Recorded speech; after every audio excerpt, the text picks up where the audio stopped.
There are many tales of the land without sky, and it seemed to me as if my grandmother knew them all. Grandmother Drake. She always told me that in such a place no star of hope could shine, nor sun of life, nor moon of love, unless the people themselves became lights in the darkness. I remember there was one story I could never hear enough. It was the heroic tale of a very wise man who lived at the time of the Great Migration. The surface had been stricken with cataclysmic natural disasters, forcing people to leave their shattered lands for a dark and painful refuge beneath the sea. The man, known as MacGregor, was a visionary scientist and one of the last prophets on Earth. He probed the limits of scientific knowledge in a dozen fields, trying to discover the tantalizing secrets that remained. As I listened, I often imagined that I myself was a descendant of the great MacGregor. The story began in the 22nd century with his discovery of a mysterious sea creature on a beach in northern Scotland. No larger than the palm of MacGregor's hand, it looked like a horseshoe crab. The scientist took the creature to one of his laboratories and examined it more closely, and what he discovered was so unspeakably horrifying that fear and dread almost drove him insane. Then, when he and his staff tried to incinerate the creature, it refused to burn. When they tried to crush it, the hydraulic press shattered under the strain. I pestered my grandmother to tell me what was so horrifying about the creature, but she would only lower her voice and say, "It was made of flesh and gold, and of another metal that does not exist on Earth, and it could reproduce itself. Woe betide the man who finds such a creature. Woe betide him, because legend says it will be his ruin."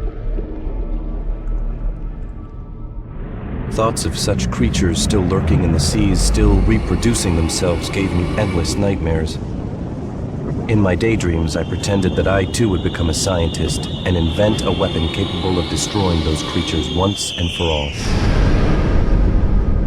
My grandmother always said a single person could change the world with their mind, but whether that change was for better or worse was up to them.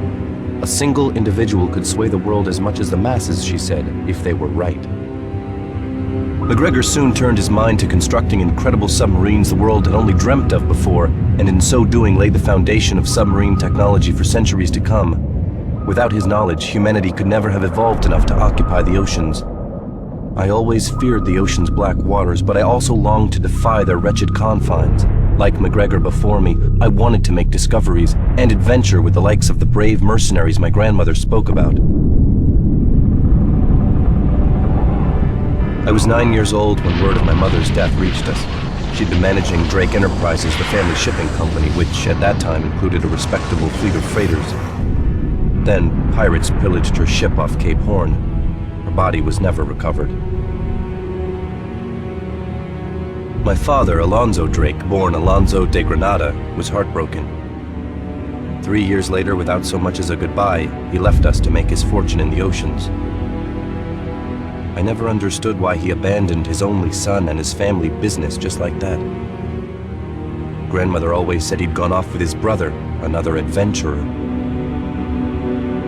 When I myself began to dream of adventures in Aqua's inky depths, I feared I had inherited my father's restless blood.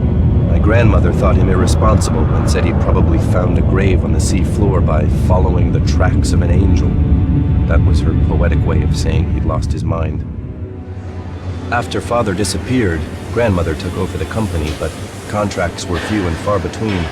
Soon our financial backers withdrew and the fate of Drake Enterprises was sealed. When I grew up, I worked as a pilot on our last remaining freighter, the Harvester. My nightmares grew fainter over time, but my daydreams of life as an adventurer held fast.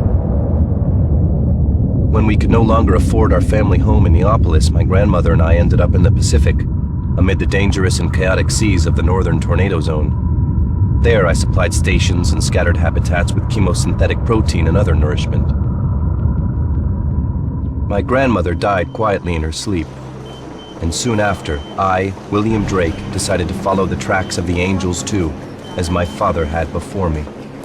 I decided to become the hero of my own story, a man who wanted to change a part of the world and learn the last of Aqua's secrets, like the scientist had before me. Yet I didn't reject my grandmother's teachings. It's the hidden things that form our reality. You must never be too close to what's going on around you. You can comprehend a whole seamount only from a distance.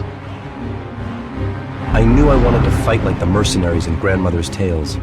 Perhaps I would confront my mother's killers in battle, or maybe just bring a little light to this miserable world without sky, and possibly find some hope for myself there as well. Then again, perhaps I was only a foolish little boy. My grandmother used to say that I was brave without cause and confident without reason.